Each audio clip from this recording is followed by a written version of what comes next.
Welcome back, Leaders Live. Charlie Stevens, your host, here with Nathan Hecht, CEO, founder of Rodo. Thank you for coming on the show. Yeah, my pleasure. Thanks for having me. Yeah, absolutely. We're practicing our social distancing here. No one's in the office, so yeah, exactly. We can talk further away than normal. Reason why we're doing the show, understand how business leaders like Nathan operate. And once we understand how they operate, we can hopefully connect them with you, the people of LinkedIn, find some partnerships together. We could all work together, make some intros to VCs or other founders, CEOs that can help your business, help other people's businesses, and we all can work together. Just a quick heads up, if you can tag someone possibly, first of all, check in. We're on LinkedIn Live, so check in, make a comment, check in, say you're watching, say hello, so hello back to you. And if you got any questions throughout this, please put them in the comments, and then we'll have the Rodo team answer them throughout the week. And hopefully we can answer all your questions, but also if you hear anything that's a good tip, a key gem, make a comment so we can maybe make some micro content and share it with the community. So enough of me, enough of my talking. Let's get to you, the man of the hour. Entrepreneur, you started 3 companies. Can you give us some context before Rodo, what you were doing? You had some companies basically built out of crises, kind of like the one we're in now, but give us some context what you were doing, and I guess starting back in 2000, right? You started a company, but the floor is yours. Sure, thank you. And thanks for having me. Yes. I think I'm actually pretty familiar with crises, for better or worse. My first company I started in 2000, just a few months before 9/11. Mm-hmm. And we know the world changed then, but actually the world changed about a year before 9/11 when the dot-com boom collapsed, right, essentially. So I had a company that we had started in semiconductors and what's known as embedded software. It was a business that became an opportunity because a lot of the infrastructure that was being built for the internet in the mid and late 90s, when the dot-com boom collapsed, there was a lot of this hardware available that wasn't being used, that was being written off by companies. So we first started with moving some of these components from one manufacturer to another that actually needed it. Mm-hmm. And that business evolved, and it was very opportunistic. We bought low and sold high. And that business evolved into an embedded software business for military and aerospace applications, which basically means you take commercial components and you manipulate them in certain ways to work in extreme environments. And we built that business up, pretty significant company. We operated in 5 different countries until the financial crisis, which was the second crisis that I became familiar with. And we had actually, I sold my portion of that company just literally a couple of months before the crisis peaked. We actually were not looking to sell, we were looking to raise more capital, but as the markets melted down, it became very difficult to do that, and circumstances changed, and we sort of adapted to the circumstances. And then as the world evolved post-financial crisis, social media became very popular, cybersecurity became a big category. Yep. I dabbled, and Bitcoin, virtual currency, became a big category as well. So I dabbled in virtual currency for a while. I am not Satoshi, the founder of Bitcoin, but so you say. It's all right. Disclaimer. But it was a time where sort of people were starting to think about money and finance differently, and Bitcoin was born. And then after that, I started a cybersecurity software business, mm-hmm, which was my second company. And then about 3.5 years ago, we started Rodo, which was formerly known as Honker. That was our original name. And we rebranded about 7 or 8 months ago to Rodo. And just a tiny tidbit, if I can plug what we do, because I think it's very appropriate for what's going on in the world now as well. So Rodo is an app for consumers to lease a car and without leaving their home. And that tagline hasn't changed in the last 5 days because people are not leaving their homes. Yeah. That has literally been our tagline since the inception of the company. Super relevant, obviously. Very, very relevant to today. And what we do is very unique because normally for a consumer to lease or buy a car, you need to shop. Mm-hmm. And the way we shop for automobiles is in stores, car dealerships. You need to go from dealer to dealer to dealer. There's a ton of interaction. You need to find what you're looking for. You need to negotiate a price, fill out credit applications. It's a long, arduous process. So we took that transaction, which is normally complex and takes a long time, and we simplified it, put it onto a mobile application where in a few swipes you can see the car you want at an actual price that's specific to you. So like any other e-commerce transaction, I see a box of nuts on the internet, or I see a price for a flight. What I see is what I pay. So that's what we've done for car leasing.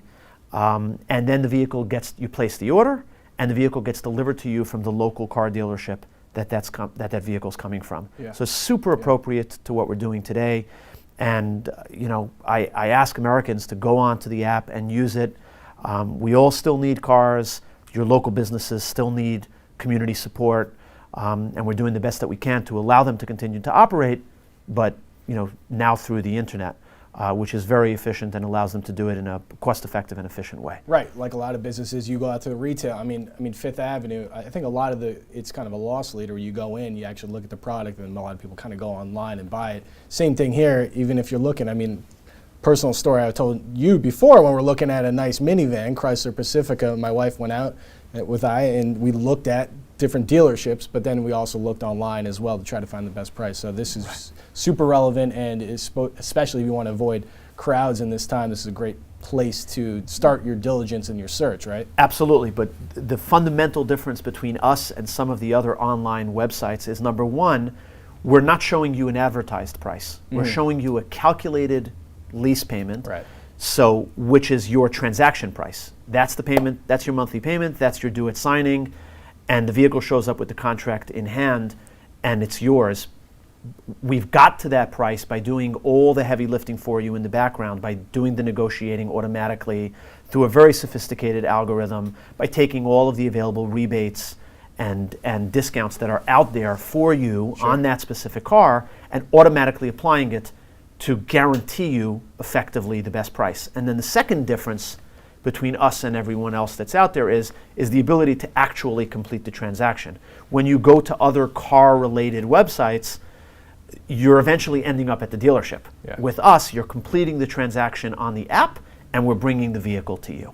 So it's really appropriate for the times that we're in right now. Yeah, delivery is a nice little touch, right? Yeah, just a little. Nice it was a little a week ago. Now it's big. Yeah, and I think the worst part about going to lease a car would be, you go there, you negotiate a price, it obviously changes. They pay another extra $200 for the key fee, or, oh, you need an extra set of keys, here's another $200, and then they have to go in the back and talk to the guy. You obviously already figured that out, and you're the only one on the internet doing that, right? Correct. For the moment, we are the only company that is doing the transaction online. For now, we're focused on new car leasing.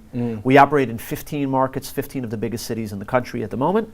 And in a few weeks, we will be announcing finance as well, where you can actually complete a finance or what's known as a retail transaction. Right. Besides for lease, so we sort of cover the entire market. That's great. That's great. Let's talk about actually building the business itself. Understand how you built the business. Can you give us some tips on growth? You obviously started small. You got a nice office here. We're at One Penn, 22nd floor. We didn't even bring that up. Got great views all around here. But how did you scale the business? Like, were there steps along? If there's a lot of startup founders or anyone watching, try to understand someone who's done it 3 times. How do you do it, and what are some tricks? Blood, sweat, and tears. Yeah. Literally, it's a commitment that you need to just submit to. And once you're 100% committed to it, you can't give up, and you push every single day. Every single part of building a business is difficult. From the inception of the idea to getting it off the ground. No one person can do everything, so finding the right people to work together with you is challenging. Raising some money to get the business off the ground and then continue to grow is challenging. Getting an industry that is staid, it's been around for so long and it's so used to doing something a certain way to go along with you is challenging. But the moral of the story is that if you're committed to it, you're innovative, there is a way to do it, and hopefully it pays off at the end of the day. So that's how we did this. Like any other entrepreneur in any other industry, you work hard, and hopefully you'll reap the fruits of your labor. Right. How about the hiring aspect of it? I mean, you did mention the algorithm, right? So did you focus more so on having just a business partner who's really good at sales, or a CTO who could put that algorithm in and create the app? Like, how did you piece this together? So in the beginning, I actually had a co-founder, or actually two co-founders, that worked together with me, and they were focused on the tech element. I was more focused on the business development and sales side. So I would go into the car dealerships and introduce them to this idea. I mean, it was wild, but some car dealerships bought into it very early on. They saw what type of differentiator it was versus what was out there, and they looked at it as a complement to their business. While simultaneously we were building the tech. So I was developing the business ideas and doing sort of the boots on the ground sort of work, and then melding that together with a team of developers that I had worked on other projects with, and they were close friends as well. And we sort of put it together. It took us about 9 months from the inception of the idea to get a minimal viable product sort of put together. The auto industry in general is a really, really difficult industry. So many moving parts. A ton of large corporations that you need to get attention from. So it was just a real, regulation, a lot of different challenges. Every single part of it was a challenge, but we just took one day at a time and sort of, mapped it out and started to put the pieces of the puzzle together. And about 9 months into the business, we had this app that was just extremely basic, and just the ability to calculate a price. And it was like, okay, so now we have something. And then we moved from there. We started to expand the team. We hired some salespeople to help us expand the network. We hired some marketing people to help get some customers, some design people and slow operations people. And slowly the team started to come together. And now it's a few years later, and the business is flourishing. Right. I mean, you mentioned the ideas and putting them all together, right? As you create the ideas and you want to communicate that with your team, how about the time efficiency of sitting together, in that war room with your team and figuring out, oh, we should go this way, or this way is actually the smartest way, Right. How does it, because something we always talk about kind of is the time efficiency, meeting efficiency, and it kind of works into company culture too, but like, how do you collaborate the best? For starters, there are a lot of software tools and methodologies that we've adopted from most of my team coming from prior companies and prior businesses, and there's a lot of cutting edge stuff that if you adopt and you use, they help you manage process time and overall workflow. So I highly recommend, without mentioning specific names, entrepreneurs use these things, and it's dramatically different working with them, working without them. A lot of them have free trial periods or freemium type models where you can use the basic product and so on. And I encourage people to use that. So we subscribe to that, culturally. But outside of that, there's a ton of trial by error, and there's a ton of brainstorming. Once you have a core team of people that are sort of committed to the goal and are on the same, everybody's sort of collaborating on the same path, a lot of that becomes fun. Yeah. And it becomes super interesting, the process of bouncing ideas off each other and trying stuff out and pulling stuff that doesn't work, pushing stuff that does, is our day-to-day, really. Iteration in a startup, regardless of what industry you're in, is the path to success. So we do a lot of that with those aforementioned products, and then sort of team culture of collaboration to hopefully get to an end game. And for us, it's still really early. We're still figuring stuff out. And then this tsunami comes along that throws everybody for a loop, and how do you adapt to it? Right. Can you take advantage of it, of course, in the most positive way?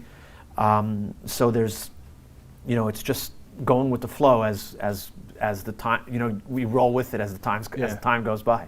Iteration is the pathway to success. I like believe that. so. That's a good one. That's a gem right there. We talk about partnerships, right? What type of partnerships have worked for you in the past? Maybe you could give a shout out to somebody, but more so why it's worked, what techniques have worked throughout, so that when people are looking for other partners, CEOs or companies to partner with, they can look back and think, this is a good way to start the relationship. I think being hyper-focused on realistic partnerships in the early days is very important. Obviously, you need to have high aspirations and lofty goals, but you need to be practical at the same time. So for us, the early partnerships were car dealers. We needed a source of vehicles. You can't sell vehicles directly from a manufacturer. There is a supply chain, a franchise network that's been built out over the last 80 years or so. So we needed to tap into that. And I was lucky enough to get a receptive audience with the dealers. And it started with that. And then once we moved past that, there was a myriad of other partnerships that we needed, all the way up to lenders, OEMs, and so on and so forth.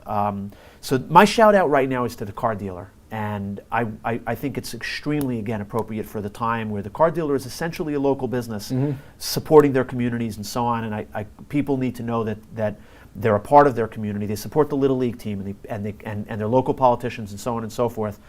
It's extremely important that we do whatever we can to support the local dealers. And there's 13,000 dealers that employ 1.5 million people across the country, just at the local level. Your local service station and the car salesmen and the drivers and everything that goes into that. So it starts with them, and then it moves up from there through the supply chain. Now the types of partnerships that we're looking for are what's known as affinity partners. So our focus has shifted a little bit from building the technology and building sort of what we call the left side of the marketplace, which is supply. Now we need consumers. Right. So we're looking for companies that have large consumer memberships or large consumer bases. For example, a AAA or a USAA, where they might have anywhere from 5 million or more members, where they can then go advocate for us and say, hey, this is a great way for you to get a new vehicle. It's inexpensive, it's efficient, it's still supporting the local dealer. Right. So that's where our partnerships should now come from, and that's where our focus is. I like that. Who should they reach out to hypothetically if, again, if they're watching here and they maybe are a possible affinity partner, who on your team do you think they could reach out to? And tag? We have a VP of Business Development, Patrick McKeever. Shout out to him as well. Working his team hard during these tough times right now. Yeah. So Pat is probably the best guy. You can find him on LinkedIn, or myself for that matter. Sure. Or anyone else in the Rodo team will, if you just search us on LinkedIn, you'll find anybody in the Rodo team. It'll get to the right person. Yeah. Carlos Cisco has the Select card. He's got a nice little group, and I think that he gives discounts to his members. And I think he's been on the show, so I'll definitely connect you with him. Yeah, I think awesome. that's a good one. How about your network itself? You've built a network, I'm sure, over the years, CEOs, partners, or whatever it may be. What's worked for you to stay in touch with them? What's worked for you to grow that network? Give us your thoughts on network. So for me personally, I have like real relationships or no relationship. So my network is just very real. It's people, that share the same interests. Where people, I can help them or they can help me.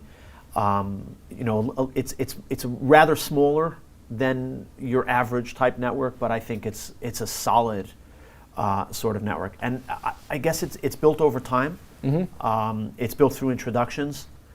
For some of us who are not that social, it's limited. But for me, it's about more meaningful relationships and relationships that have value versus, hey, I have 5,000 followers or 5,000 connections, and so on and so forth. Again, I think it's built on time and it's built on interests. LinkedIn obviously is a great platform. My other social networking is rather limited. So it's primarily LinkedIn if we're talking about a digital platform. Right. We're here, right now. I mean, I think that's a good tip too. I mean, I like to talk to when we do the Entre networking groups, is really when you're connecting with someone on LinkedIn, whether it be you or anybody else, to not just say, hey, let's be connected. It's more so try to think about how to authentically add value to them. And even if it's not, I appreciate what you're doing, and then follow up when you actually can find something to add value. So you're not spamming them or helping, disrupting their business when they're looking down and just saying, oh, okay, this guy's gonna be my connection. No, but like maybe I can add value through affinity partnership, or maybe I have a dealership that I could connect with on Rodo. Right. Just two quick comments that I make on networking. Yeah. Something that I learned in my own professional career. Number one, you never know sort of where a relationship leads to. You never know what type of person can help you or how you can help them, and it always has to be bilateral. So you might think you need to get to the VP of a certain group or an SVP or whatever. In many cases, someone a little bit junior will go to bat for you, or someone a little bit junior can help, and vice versa. So take those relationships seriously, regardless of the level of person that's reaching out to you and the level of person that you're reaching out to. I think that's a very, very important point. Some of my most successful successful interactions and most successful business successes have come from out of left field of someone who I never thought could actually achieve what I needed. And the flip side to that is paying it forward. Be conscious of people that are asking for your advice or people that are asking for your introduction. Life is very, very short. Don't hold on to those things. Share them. Really, just sort of share them and help wherever you can. What is it? It's an email, it's a phone call, it's a text message. So what? And if the other person, the party that you're introducing to, wherever you're helping, says no, you did your part. Yeah. That's the first thing that I would highlight. The second thing is we're in a really interesting time where social networking is probably changing and maybe dramatically. And I think that, and I'm really thinking about this. I actually started to go to sleep with a pen and paper next to me, and I haven't done that in years, to just write down anything that comes to mind. And I literally leave it on my night table, and I'll wake up and I'll scribble something down. I'll look at it in the morning. I think that there's a ton of opportunity now around that category of how do we start to interact. Out of 2008, an entirely new economy was born, the sharing economy, the Airbnbs and the Ubers of the world. It was out of necessity to some extent, and amazing businesses and opportunities were born out of it. Now this social distance category, and I put it in quotations as it's still sort of, with the definition is still being figured out, I think is sort of at the birth pangs. Yeah. So who knows where that sort of evolves and how we start to interact with people going forward, and what's born from it, and so on and so forth. I just hope that it is good and it's positive. Yeah. And this distance is more superficial than it is anything else, so that society doesn't lose its important connections. Right. Well, I mean, that's why we like this platform, LinkedIn, for what we're doing right here. I mean, LinkedIn is right in the background. You got the Empire State Building in the background. But the idea, I mean, I think I look at it as a digital business card almost, and you're connecting with them. And I think hopefully as they evolve their platform, this could help out, connect everybody too. We usually take viewer questions at this time, so we've asked people to submit the questions, but we're obviously light, connect everybody too. We usually take viewer questions at this time, so we've asked, we'll answer it, or Nathan will answer it, or anybody else will answer it on their team. So definitely submit your questions. This is replayed and reshared, so even if you're not watching this live, definitely ask the questions and we'll engage with you that way. We're talking about, the question I have actually to throw in there, I saw that you are hiring. What types of, it's a funky time obviously right now, but what types of, how about this, what types of people are you looking for to join the team? What types of characteristics do you like to hire? That's a big question. I think it starts with smart, and then everything else comes after that. Commitment, ambition, willingness to work hard, and so on and so forth, just from as far as character traits are concerned.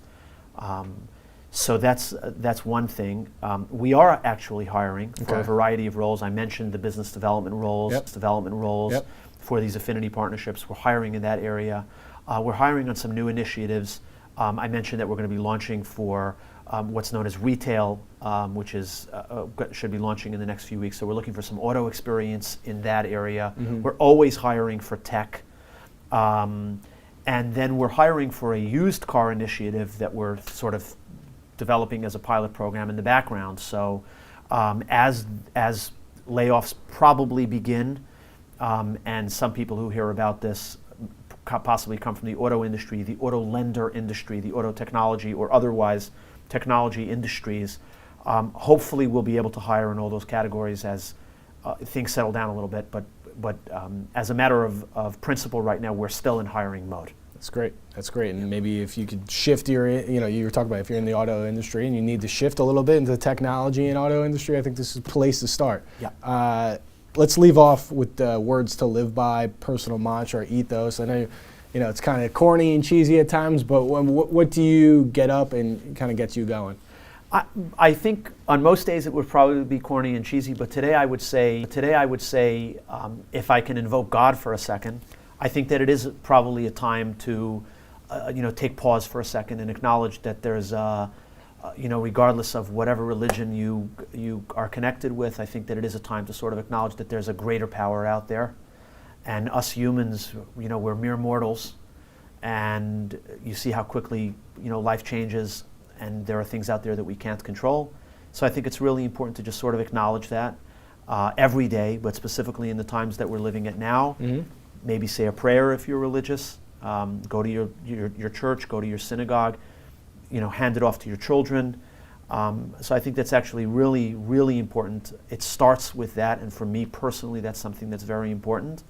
And then the second thing is, in these challenging times, to be kind. Right. And to recognize that some of the people around you are probably suffering or struggling, whether it's with their health during this crisis, their employment, charity comes to the surface. As it becomes more challenging for you as an individual and harder for you, it probably means that it's having an impact on the person that you're affecting. So keep that in mind. None of us know where this thing sort of ends up and how bad this crisis gets, but I'd keep those two things in mind as things start to play themselves out. Solid. Be kind to one another. Keep your distance. Air bump. Thank Yeah. you very much. There you Got go. That's it. Nadal's going to hit the music. Appreciate your time. Connect with Nathan. Connect with me. And share. Please share. Tag somebody and ask some questions. Thanks for having me. Yeah, thank you. Thank you. Nadal, lights are on. The happiness in music is undescribable.